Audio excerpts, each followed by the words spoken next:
హ్మ్. అంటే మీలో ఎంత అద్భుతమైన కళ ఉంది. అంతర్జాతీయంగా, దేశీయంగా పేరు సంపాదించారు. ఎన్నో ప్రదర్శనలు గూడా ఇచ్చారు.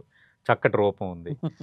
అలాగే మీలో ఒక సంస్కృతి సాంప్రదాయం ఆహ్, ఆహ్, కట్టిపడేటట్టుగా అంటే ఉట్టిపడేటట్టుగా మంచిగా బొట్టు గాని అవన్నీ. అంటే ఈ గతంలో మన చాలా సినిమాలొచ్చాయి.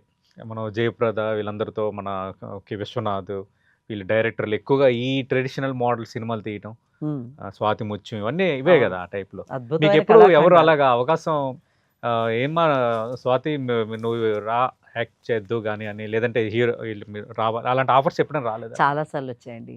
దాసరి నారాయణరావు గారు, కె. విశ్వనాథ్ గారు, అలాగే రంగుల కళ నరసింహరావు గారు.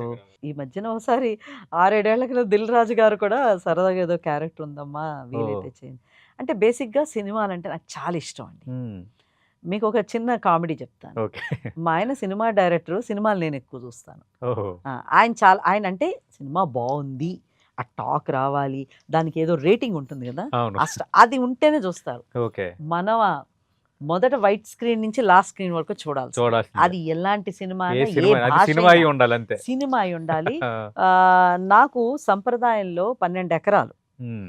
నా ఇల్లు కూడా అందులోనే ఉంటుంది. ఓకే. హాస్టలు, కిచెన్ అంతా ఆ అందులోనే. ఏరియాలో 9 బిల్డింగ్స్ ఉంటాయి. హ్మ్. నా కాంపౌండ్ దాటితే నాకు వేరే ప్రపంచం. ఓకే. సంప్రదాయం కాంపౌండ్ లోపల నా ప్రపంచం. హ్మ్. ఆ ప్రపంచంలో సినిమా అన్నది మెయిన్ నాకు. రైట్. సో, రోజు కనీసం ఒక షో అన్నా వేయకపోతే నాకు తోచదు. హ్మ్. అంత సినిమా చూస్తాను. బట్ నేను సినిమాలకు వెళ్ళకపోవడానికి కారణం ఏంటంటే బేసిక్‌గా ఇంట్రెస్ట్ లేదు. ఓహో! రెండోది మెయిను ఎక్కువ డాన్స్ వైపు. హ్మ్. ఎక్కువ డాన్స్. కూచిపూడి, కూచిపూడి, కూచిపూడి. అవును. ఆ తపన మూలాన సినిమాకి పెద్ద ఇంట్రెస్ట్ ఎప్పుడు చూపట్లేదు. హ్మ్. చాలామంది అడిగారు, "మీ ఆయన సినిమా డైరెక్టర్ అయింత చేయలేదా?" అని. అవును. బహుశా మీ క్వెషన్ నెక్స్ట్ అవును. అది గూడా లేదండి. అస్సలు లేదు. ఎందుకు